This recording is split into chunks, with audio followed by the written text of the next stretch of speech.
Irmãos, graça e paz da parte do nosso Deus, do Senhor Jesus Cristo. Fico feliz de ficarmos juntos mais uma vez para apreciar a palavra do Senhor. Eu os convido então a abrir comigo o livro do profeta Joel. Livro pequeno, um pouco escondido. Aqueles que têm Bíblia nos seus celulares, terão maior facilidade. Um livro que fica depois de Ezequiel, depois de Daniel, depois de Oséias, e aí você chega então em Joel, 3 capítulos curtos, escondidos, e nós faremos então a leitura dos trechos bíblicos na versão árabe, versão revista e atualizada, que é costume aqui dos irmãos da igreja. Joel, capítulo 1. Para o momento, irmãos, eu vou ler só o verso 1, depois a gente vai aqui fazer um passeio em Joel, vendo os primeiros 20 versículos, só o versículo 1, depois os 20 versículos do capítulo 1, e fazer algumas citações dos próximos capítulos também. A palavra de Deus, irmãos, então, em Joel 1 fala o seguinte: palavra do Senhor, que foi dirigida a Joel, filho de Betuel. Oremos. Senhor nosso Deus e Pai Todo-Poderoso, mais uma vez rogamos a Ti o auxílio do Teu Espírito, em nome do Teu Filho, para que nós possamos na noite de hoje, ó Pai, compreender as Tuas verdades, entendê-las e vivê-las, ó Pai, para a honra e glória do Teu nome. Esta é a nossa petição, em nome do Senhor Jesus. Amém. Irmãos, o livro do profeta Joel é também conhecido como um dos profetas menores, não pela sua estatura, não pela sua importância, mas pelo seu tamanho de escrito mesmo, Nós temos então na Bíblia, no Antigo Testamento, livros proféticos que têm um volume maior, e aí são conhecidos como profetas maiores, como Isaías, Jeremias, Ezequiel e Daniel, que têm um volume maior de texto de revelação do Senhor. E nós temos um conjunto de outros tantos profetas escritos, menores, mais curtos, chamados então de profetas menores. E aqui hoje nós vamos apreciar um deles, profeta Joel. Como disse aqui, como já li, palavra do Senhor que foi dirigida a Joel, filho de Betuel. Filho de Betuel. Essa é a informação que nós temos deste profeta em toda a Bíblia. O seu nome significa Deus é Senhor. É um nome comum naquela época, e a diferenciação que tem aqui é que ele era filho de Betuel. Nós não temos mais, irmãos, informações sobre ele, mostrando que a mensagem dele é mais importante do que o mensageiro. O recado que ele tem que trazer para o povo de Deus é mais importante do que a sua história, o seu currículo e a sua vida. E tem sido assim, irmãos, ao longo do tempo. Na noite de hoje também é assim. Mais importante do que o mensageiro da sua história é a mensagem do próprio Deus. E diz o texto aqui que é palavra do Senhor que foi dirigida a Joel. É Deus quem traz a palavra, é Deus quem traz o recado, é Deus que vê a necessidade do seu povo, reúne o seu povo e então ensina, exorta, alerta e conforta o seu povo. Na noite de hoje, irmãos, não é diferente. Deus sim tem trazido homens como instrumento para falar da sua verdade, para falar dos seus preceitos e dos seus recados. Mas, irmãos, a palavra é dele, no poder dele e na força dele. É por isso que nós oramos, para que, em nome de Jesus Cristo, e pelo auxílio do Espírito do próprio Deus, nós tenhamos fé e convicção de que o recado aqui hoje, que antigamente foi dado a Joel, hoje também, irmãos, é trazido para o nosso meio, nesta congregação, aqui em Nogueira, na noite de hoje, 1º de setembro. Palavra do Senhor que foi dirigida a Joel, filho de Betuel.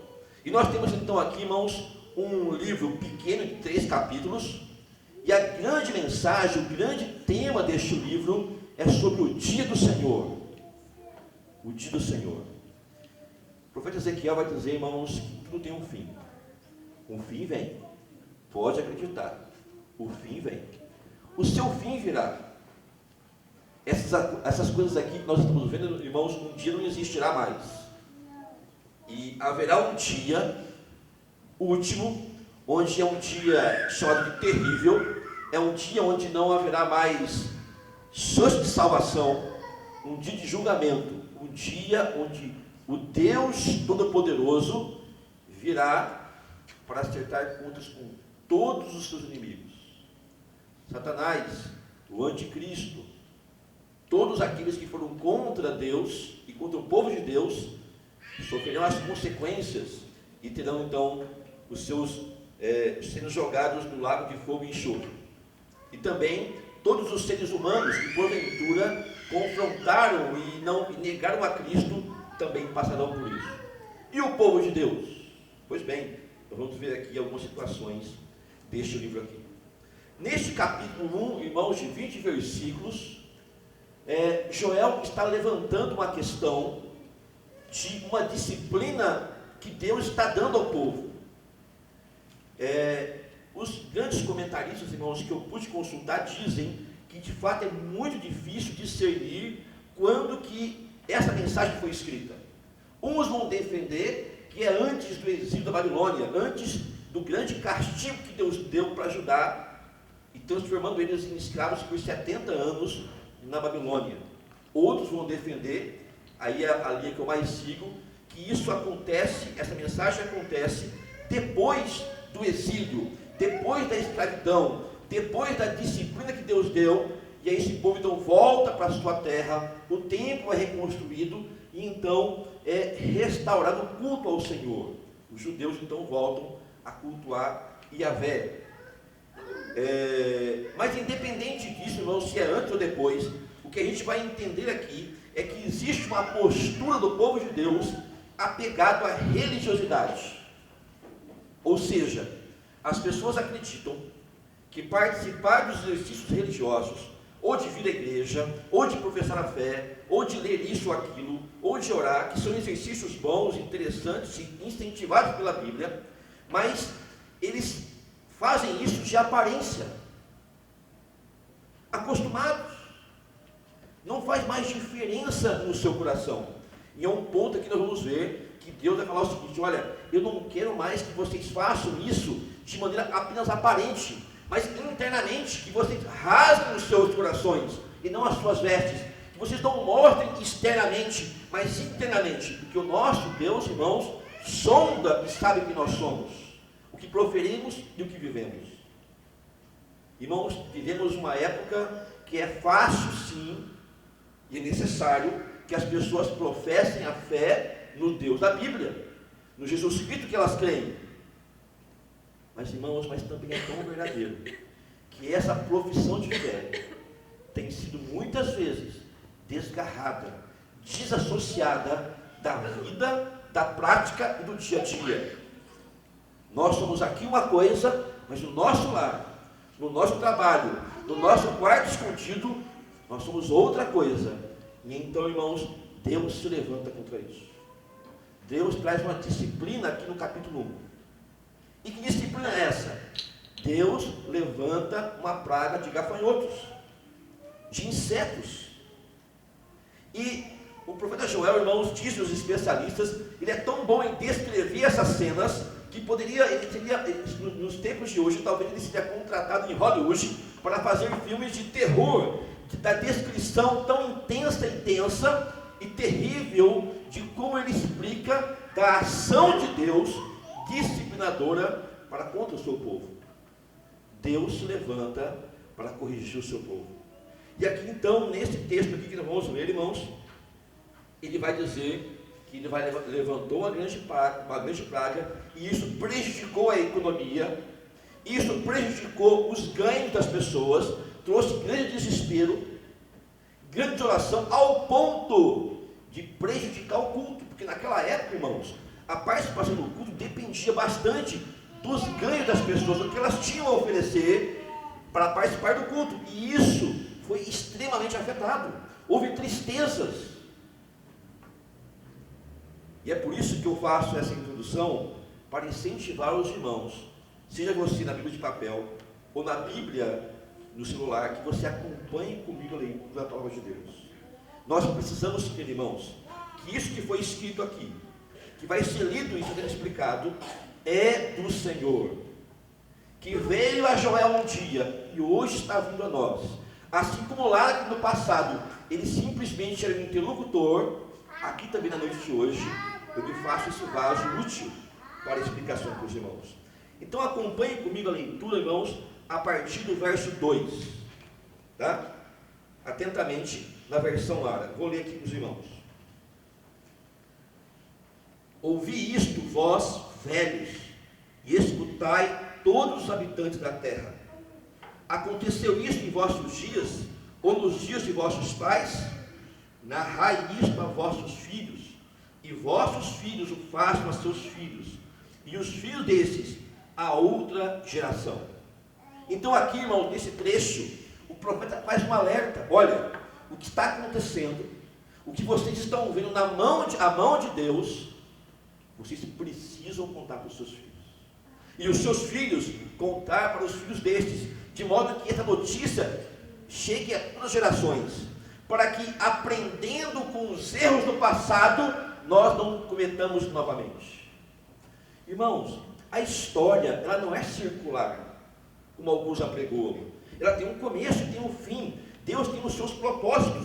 Deus iniciou o seu projeto e finalizará na consumação de todos os tempos. O que é cíclico, sim, irmãos, é a reação humana. Nós olhamos para o passado, nós vemos o que Deus fez, de benefícios e de correção, irmãos, desaprendemos e nos esquecemos e desprezamos isso. Então o profeta faz um alerta: não façam isso. Avise os seus filhos o que Deus fez por vocês. Avise os seus filhos como Deus abençoou a vida de vocês, guiou a história de vocês. Compartilhe com os seus filhos quando vocês erraram, pecaram, se desviaram, o que Deus fez, como Deus corrigiu, como Deus trouxe de volta. Compartilhe isso. Velhos, experientes, não se esqueçam disso. E aí o verso 4 continua, irmãos, acompanhem comigo a leitura. Nessa descrição, do profeta Joel. O que deixou o gafanhoto cortador, comeu o gafanhoto migrador. O que deixou o migrador, comeu o gafanhoto devorador. O que deixou o devorador, comeu o gafanhoto destruidor. Então aqui o profeta fala de 4 tipos de gafanhoto. E aí há um debate enorme sobre isso. A gente não vai gastar muito tempo aqui não, tá? Alguns vão dizer que são fases do gafanhoto. É o filhotinho, depois vira pupa, tal, ele vai ficando mais agressivo, ele vai se pular, então pode ser fases. Outros vão dizer que são 4 arrevoadas de gafanhotos. Um veio, comeu, depois veio outro e comeu, veio outro e comeu, e veio outro e comeu. Outros vão dizer que são 4 tipos de gafanhotos.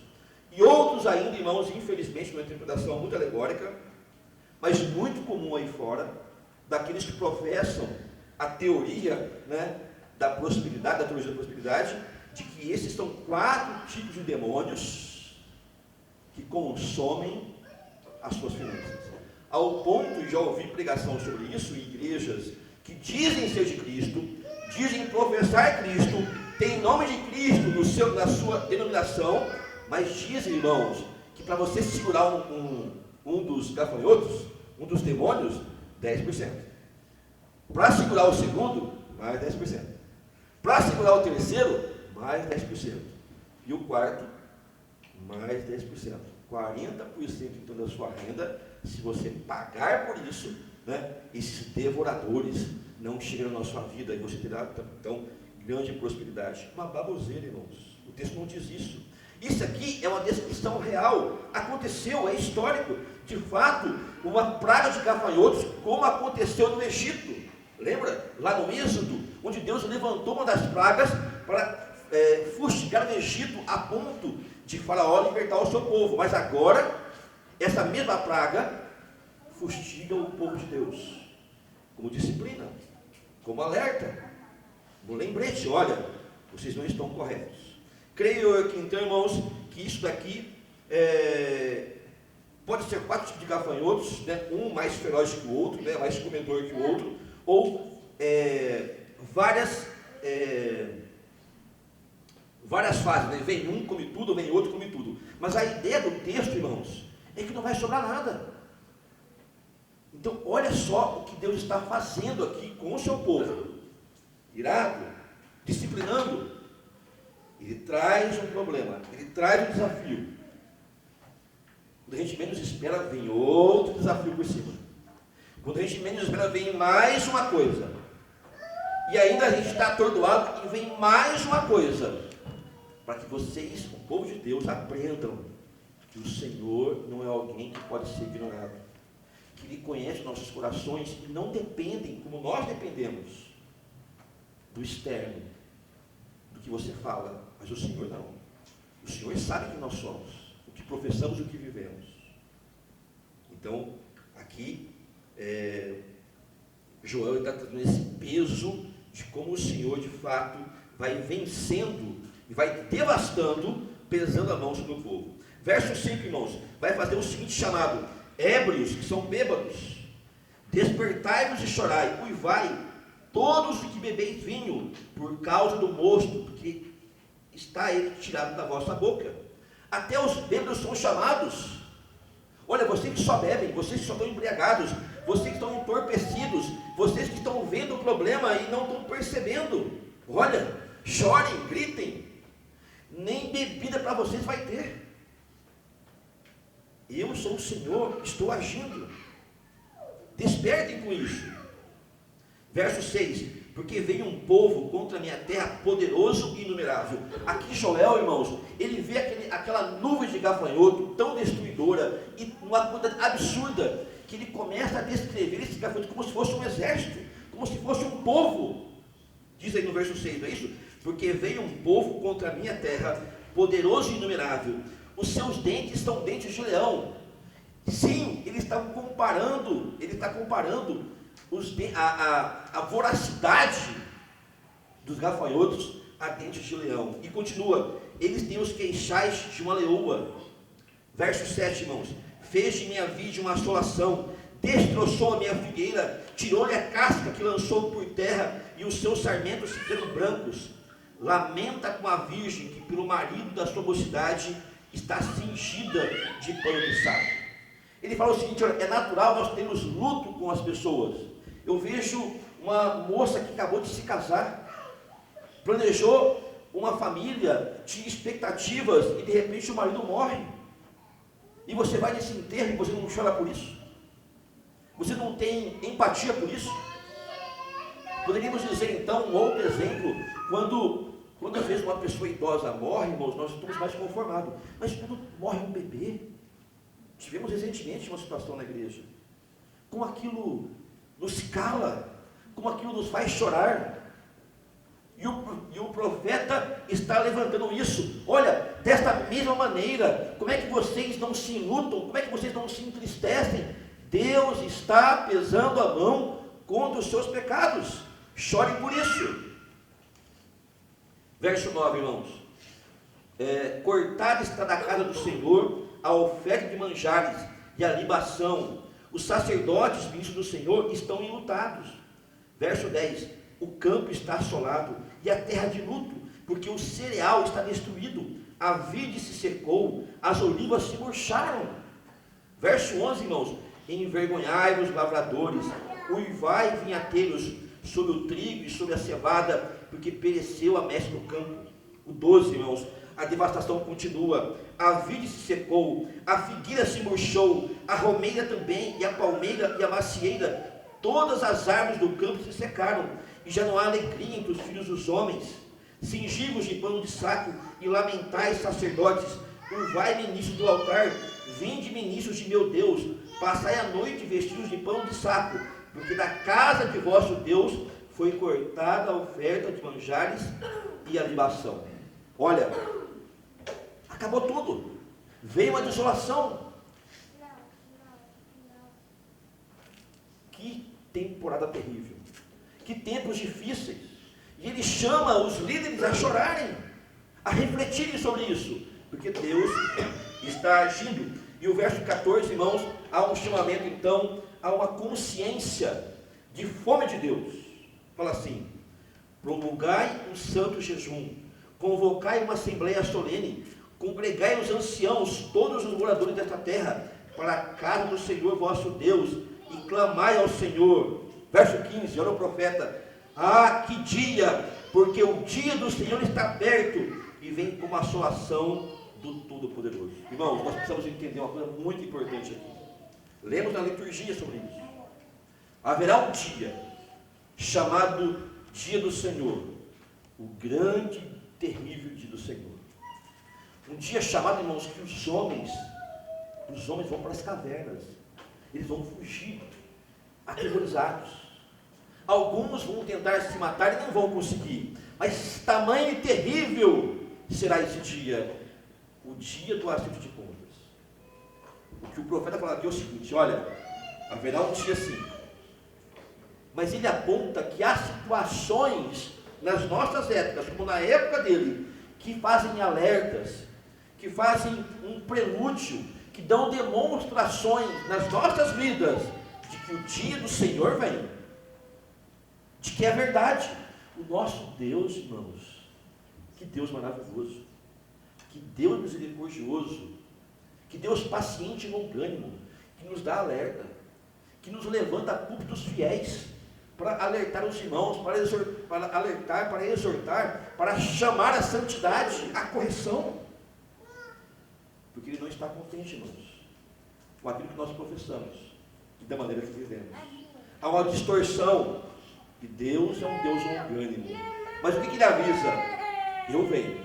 Assim como os gafanhotos, irmãos, não avisaram, não mandaram telegrama, chegaram de uma vez, e não vieram aos poucos, veio um bando, depois veio outro, depois veio outro, depois veio outro, ao ponto de secar tudo e trazer grande tristeza. Verso 15, como ali, né? Ah, que dia, porque o dia do Senhor está perto e vem com a assolação do Todo-Poderoso. 16, irmãos. Acaso não está destruído o mantimento diante dos vossos olhos? E da casa do nosso Deus a alegria e o regozijo? Acabou a alegria.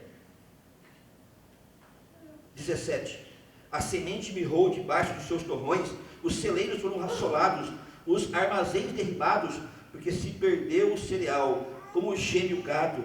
As manadas de bois estão sobremodo inquietas, porque não tem pasto. Também os rebanhos de ovelhas estão perecendo. Os animais, irmãos, passando fome, não há pasto. Além dos gafanhotos, tinha a seca, e a seca trazia fogo. Olha, nós tivemos recentemente aqui no de São Paulo, uma parte, bem sabemos que é criminosa, né? Bandidos mesmo, colocando aí fogos em diversos lugares. Uma outra parte, irmãos, é mesmo de uma seca, como acontece na Amazônia. Há uma condição tal, um vento tal, uma situação tal, de autocombustão, ou de um cigarro que alguém lança, às vezes na pista, e um fogaréu se alastra, queimando tudo. Uma irmã nossa, lá da IPA, chegou a pedir oração. Olha, na minha cidade, onde moram os meus parentes, há um fogo lá nos sítios, e está consumindo umas máquinas. Não houve tempo de remover, prejuízos inesperados. Aconteceu aqui também, irmãos. A seca e o fogo, irmãos, Deus não é um Deus de brincadeira. Deus não faz pela metade. Deus nos conhece. Repito, Ele sabe o que proferimos e sabe como agimos, como vivemos, se somos dele ou não, né? Verso 19: a ti, ó Senhor, clamo, porque o fogo consumiu os pastos do deserto, e a chama abrasou todas as árvores do campo. Também todos os animais do campo bramam, suspirantes por ti, porque os rios se secaram e o fogo devorou os pastos do deserto. Irmãos, há um esforço muito grande nos dias de hoje, já há algum tempo, mas nos dias de hoje isso é mais acentuado. As pessoas querem mudar o caráter de Deus. Elas abrem a Bíblia e não pregam o Deus da Bíblia. É verdade que o nosso Deus é amor. É verdade que o nosso Deus é um Deus presente, um Deus de benefícios. É verdade, irmãos, que o nosso Deus levanta o sol, a chuva sobre os maus e os bons. É verdade, mas é também verdade esse Deus aqui que se manifesta na sua revelação através do Joel. Isso não é coisa antiga, que não vale nada. Não, é para nós hoje. É para nós hoje. E aí, irmãos, Deus se levanta numa guerra contra o seu povo. Ele anuncia disciplina de coisas que estão acontecendo, e no capítulo 2 ele continua isso.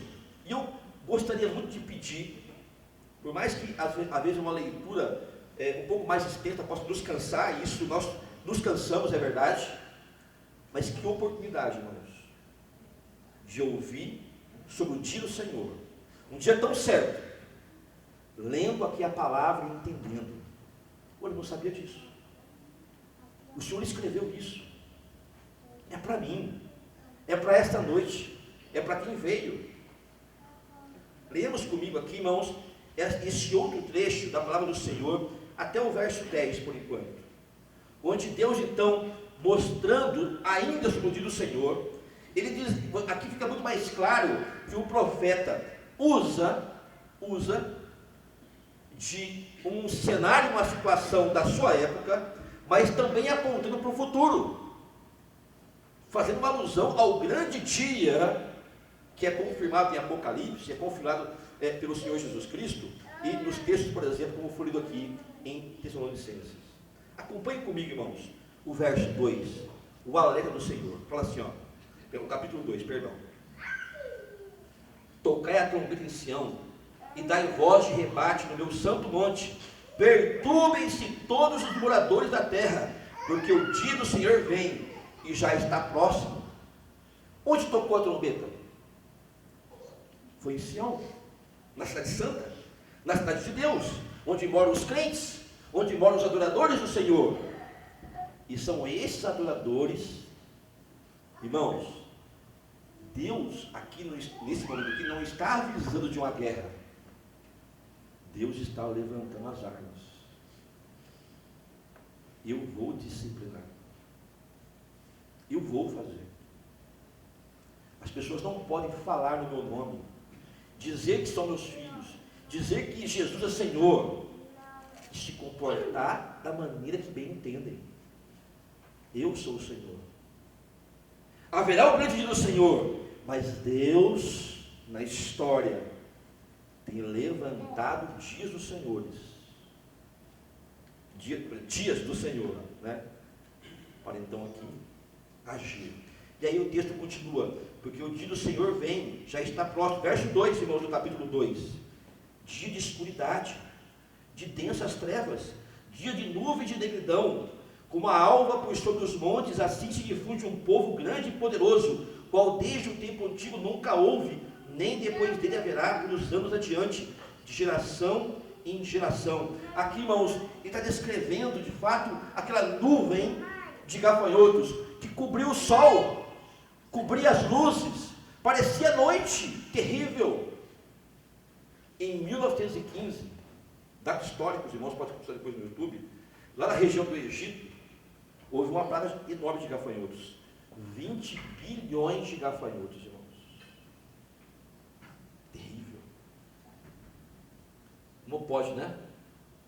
Uma coisa pequena acabar com a economia, mexer com os povos. Como pode, né, irmãos? Um vírusinho mexeu com o mundo nesse pouco tempo, né? Fechou tudo. Ninguém sabia o que fazer. Quantas decisões erradas, absurdas. Nenhum governante, irmãos, acertou em cheio. É assim que faz. Quando Deus se levanta, irmãos, quando Deus traz essas situações, fiquemos alertas, o Senhor agindo. Acompanhe então comigo aqui, ainda no verso 2, né? Dia de escuridade, dia de trevas, dia de nuvens de negridão, como a alva por sobre os montes, assim se difunde um povo grande e poderoso, qual desde o tempo antigo nunca houve. Já li isso aqui, né? Desculpa. Verso 3, por favor. À frente dele vai fogo devorador, atrás chama que abrasa, diante dele a terra é como o jardim do Éden, mas atrás dele um deserto assolado, nada lhe escapa. De novo, o profeta, ele vê aquilo acontecendo, e ele fala assim: olha, o dia do Senhor também será assim. O dia que o Senhor virá aceitar as contas com todos os seus inimigos, também será assim. Avassalador, rápido. Não é como foi lido? A vida de Jesus Cristo, irmãos, ninguém sabe o dia. Virá como um ladrão. O ladrão não marca a hora. Perceberam que coisa curiosa, né? Essa correlação com o ladrão? Algo mal. É que é inesperado. Ele sempre dá um passo à sua frente. Ele sabe os seus movimentos, ele conhece. Você põe alarme, põe aquilo, né? Essas coisas. Antigamente, não sei se os irmãos lembram, né? Você não tinha muito alarme no carro, ou não tinha cortador de lado de combustível, o ladrão ia lá, quebrava, né? E tirava, levava o carro. Hoje não, como ele não consegue mais fazer isso, ele te aborda com você abrindo o carro. Não é assim? Eles mudam as técnicas, eles querem te surpreender. Eles maquinam o mal na sua frente. Mas aqui, irmãos, muito mais que qualquer bandido, existe o Senhor que mexe todas as coisas. Determinou um dia onde as pessoas vão estar embriagados, bebendo, se casando, um dia normal. Ninguém vai esperar, irmãos. Verso 4, falando ainda dos gafanhotos: a sua aparência é como de cavalos, e como cavaleiros assim correm. Estão diante como carros, vêm saltando pelos cimos dos montes, crepitando como chamas de fogo, que devoram os restolhos, como um povo poderoso, posto em ordem de combate. Diante deles tremem os povos, todos os povos empalidecem, correm como valentes, como homens de guerra, sobem muros, e cada um vai no seu caminho, e não se desvia da sua fileira. Verso 8, não empurram uns aos outros, cada um segue o seu rumo, arremetem contra lanças e não se detêm no seu caminho. Verso 9, assaltam a cidade, correm pelos muros, sobem as casas, pelas janelas entram como ladrão. Diante deles treme a terra e os céus se abalam, o sol e a lua se escurecem e as estrelas retiram o seu esplendor. O Senhor se levanta a sua voz diante do seu exército, porque muitíssimo grande é o seu arraial, porque é poderoso quem executa as suas ordens. Sim, grande é o dia do Senhor e muito terrível. Quem o poderá suportar? É uma pergunta do profeta. Quem quer enfrentar Deus? Quem acha que vai escapar? Quem acha que pode viver professando uma coisa e vivendo outra, irmãos? E aqui os irmãos viram a descrição, né? Olha, eles são como cavalos. Não sei se os irmãos sabem, né? No italiano, gafanhoto é cavalete ou cavalinho. Porque a cara dele tem uma aparência de cavalo. No alemão é conhecido como cavalo de feno. E há essa alusão na Bíblia, né? Lá mesmo em Apocalipse é dito isso, né? Como os gafanhotos, como se fossem cavalos. E aqui o profeta ele faz como ele diz como se fosse um grande exército que vai subindo, que vai devastando, que vai vindo pelas janelas, que não há escapatória, não há como fugir, irmãos. O Deus que disciplina e o Deus que se arma pelo seu povo. Mas, irmãos, o nosso Deus é um Deus de longanimidade. O nosso Deus é um Deus que chama o seu povo à conversão. O nosso Deus é aquele que olha para os seus. Eu quero o melhor para eles. Há um caminho. E aqui o profeta, então, irmãos, ele coloca essa situação. Quero convidá-los ainda a acompanhar comigo uma parte da leitura, por favor. Verso 12 do capítulo 2, fala assim. Olha que convite, irmãos. Convite para nós essa noite. Ainda assim, agora mesmo diz o Senhor: convertei-vos a mim de todo o vosso coração, e isso com jejuns, com choro e com pranto. De que maneira, irmãos? Verso 13. Rasgai o vosso coração e não as vossas vestes, e convertei-vos ao Senhor vosso Deus, porque Ele é misericordioso e compassivo, e tardio em irar-se, e grande em benignidade, e se arrepende do mal. Quem sabe se não se voltará e se arrependerá, e deixará após si uma bênção, uma oferta de manjares de libação para o Senhor vosso Deus? O nosso Deus, então, aqui, irmãos, diante da situação, disciplinando o seu povo, se armando do seu povo, ele então oferece: olha, há um caminho de arrependimento. ouça a minha voz, mude de procedimento. Irmãos, acho que o pastor Rafael sabe, contei para ele em um grupo. Recentemente fui visitar um amigo que na minha adolescência foi crucial para eu voltar para a fé. Eu estava afastado, aconteceu um problema na igreja, me afastei, longe do Senhor, me sentindo crente ainda. Eu me lembro que eu dizimava longe da igreja, viu, pastor? Estava longe da igreja, desigrejado, mas eu dizimava. Eu queria oferecer dos meus ganhos para o Senhor. Mas já não orava mais como orava, já não lia a Bíblia mais, não frequentava a comunhão dos santos.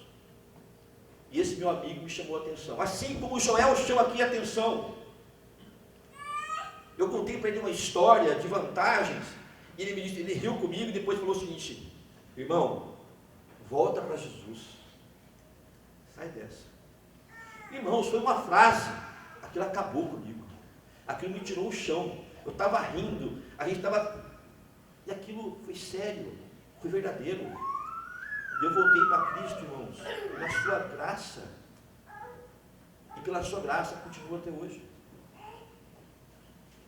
Mas esse mesmo meu amigo, irmãos, visitei há pouco tempo. Sabe o que ele me disse? Ele não ora mais. Ele não canta mais louvores ao Senhor. Ele não frequenta mais igreja. Ele não acredita mais em Deus. Disse para mim: não, eu não creio mais no extraordinário. Eu não creio no sobrenatural. Tristeza, irmãos. Alguém que um dia professou a fé, viveu entre nós, está longe de Deus. Alguém que foi bênção um dia. Oro para que ele retorne. Chorei muito.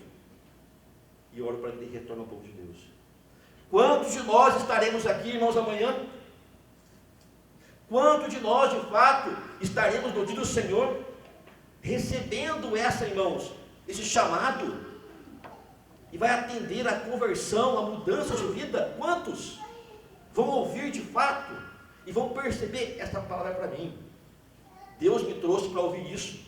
Deus me alertou sobre o dia do Senhor, que um dia virá, mas hoje para mim é o dia perfeito para agir assim. E esse é um Deus zeloso, irmãos, que se compadeceu e tem disposição em restituir, em refazer as coisas com o seu povo. E o verso 28, acompanhe comigo, vou pular aqui um trecho.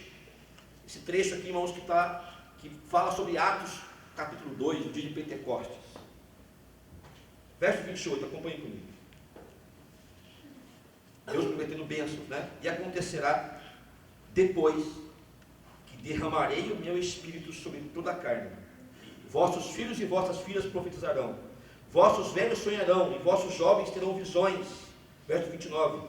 Até sobre os servos e sobre as servas derramarei o meu espírito naqueles dias. Verso 30. Mostrarei prodígios do céu e na terra, sangue, fogo e túmulos de fogo e de fumaça. Verso 31. O céu se converterá em trevas e a lua em sangue, antes que venha o grande e terrível dia do Senhor. Aqui Joel trouxe no futuro: olha, haverá um dia, e esse dia já aconteceu, irmãos. 2500 antes, ele disse isso.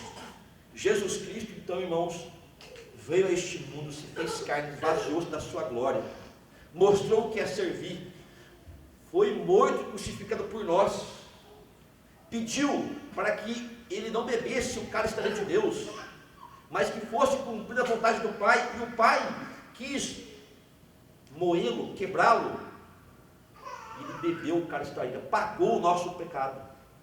Aquela cruz era para ser nossa, aquela morte era nossa, e nós morremos com ele, e ressuscitamos com ele. E o Senhor Jesus Cristo, irmãos, falou o seguinte: olha, eu vou subir, mas eu vou mandar o Consolador, vou mandar o meu Espírito, estou estabelecendo o meu reino. Antes, irmãos, havia o sumo sacerdote que precisava acessar o Santo dos Santos, mas na sua morte aquele véu foi rasgado, e agora o Espírito Santo habita em todo aquele que professa de verdade que Jesus é Senhor. Isso já aconteceu. Temos um povo formado por esse Espírito Santo. Nessa promessa aqui, irmãos, E isso aconteceria antes do grande e terrível dia do Senhor.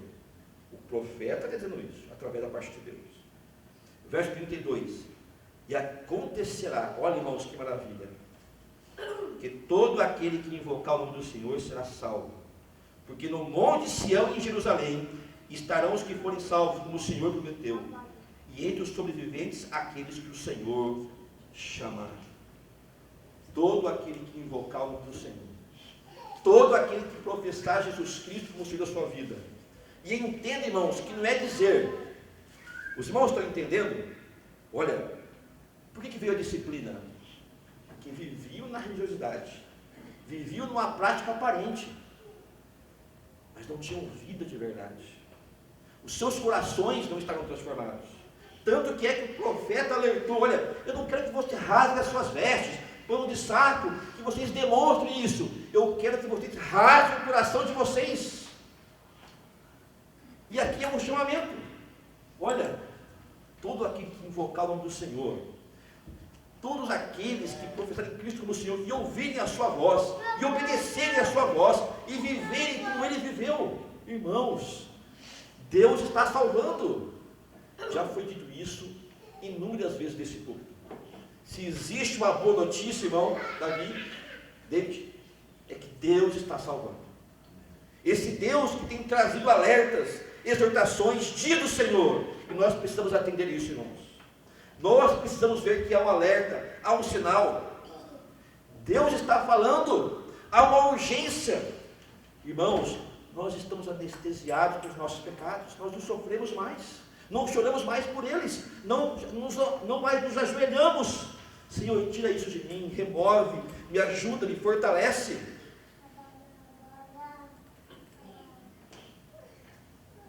Porque haverá o dia, o grande dia do Senhor. Irmãos, no capítulo 3, ao prometer aqui essa solução maravilhosa para o povo de Deus, no capítulo 3 ele vai falar das nações. Ele vai julgar as nações também, os outros povos. Nós temos uma última parte, também que acompanhe comigo a partir do 18, fala o seguinte. A partir do 18. E há que ser que naquele dia, que dia? O dia do Senhor. Os montes destinarão mosto, e os outeiros mandarão leite, e todos os rios de Judá estarão cheios de águas. Sairá uma fonte da casa do Senhor, e regará o vale de Sitim. 19. O Egito se tornará uma desolação, e Edom se fará um deserto abandonado por causa da violência que fizeram aos filhos de Judá, em cuja terra derramaram sangue inocente. Judá, porém, será habitada para sempre, e Jerusalém, de geração em geração. Eu expiarei o sangue dos que não foram expiados, porque o Senhor habitará em Sião. Aqui uma cena, irmãos, que tem em Apocalipse também. É uma cena também que o profeta Ezequiel relata isso, que um dia, irmãos, jorrará rios de água viva de Jerusalém, do grande templo.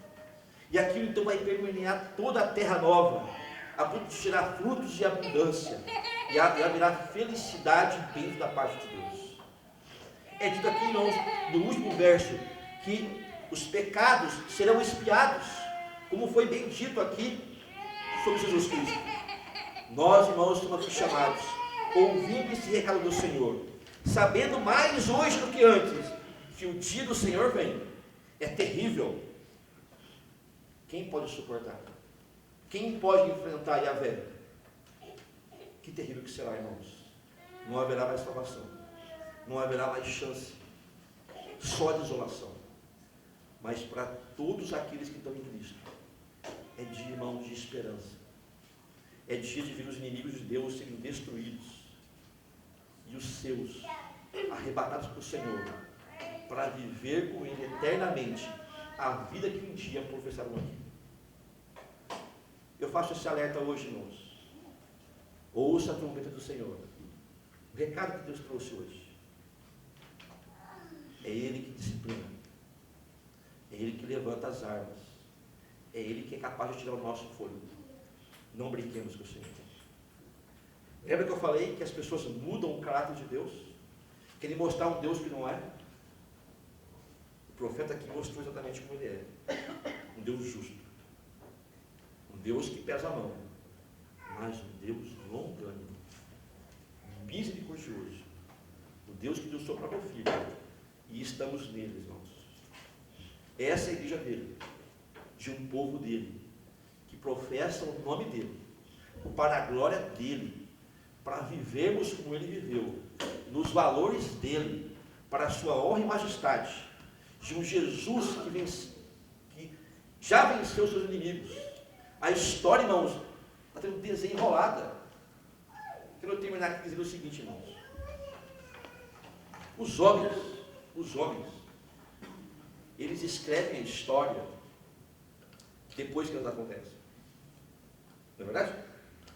Não aconteceu, eles registram. E às vezes registram sob a sua ótica, sob a sua verdade. O nosso Deus, irmãos, ele escreve a história antes que ela aconteça. Ele faz isso. Ele é Senhor de tudo e de todos. Ele controla tudo. Tudo está nas suas mãos, inclusive um pequeno inseto, que num bando faz grande prejuízo. Sejamos hoje, noite de hoje, irmãos, reverentes a esse Deus. A um Deus longânimo e a um Deus que nos salvará. Ouça o Senhor. Não se esqueça do terrível dia, mas que para nós, irmãos, não será um tormento, mas dia de salvação. Oremos. Senhor nosso Deus e Pai Todo-Poderoso, Criador dos céus e da terra, mais uma vez, ó Pai, temos te considerado, porque o Senhor mandou o seu Filho nessa solução maravilhosa para expiar os nossos pecados, morrer em nosso lugar. Ó Senhor, temos professado a fé no seu Filho, Jesus Cristo. Nos anima, Pai, nos fortaleça para vivermos o que pregamos, para viver, ó Pai, o que professamos. Ó nosso Deus, fortalece a nossa alma, fortalece o nosso ser para que combatamos, ó Pai, os nossos pecados, os nossos erros, as nossas falhas, as nossas iniquidades, aquilo que, ó Pai, te ofende o nosso próximo. Ó Deus, perdoa-nos, ó Deus, Pai, pela nossa omissão. Tenha, ó Pai, benignidade para conosco, e que teu Espírito Santo, que se faz presente, que tem nos auxiliado, ó Pai, mude as nossas veredas, mude, ó Deus, os nossos caminhos, para a honra e glória do teu nome. Não permita, ó Deus, que vivamos vida ao ponto dos ímpios, dos teus inimigos, ó Pai, fazerem chacota do Senhor, ou mesmo dizer que o Senhor não existe, porque aquilo que o Senhor prega não funciona. Ó Deus, não permita isso, ó Deus. Sejamos pessoas coerentes, de caráter honesto e transparente, a fim, ó Pai, de que a tua palavra possa ser apregoada com mais vivacidade e com mais poder. É o que nós oramos, ó Deus, na autoridade do nome do Senhor Jesus Cristo, o Senhor da história. Amém.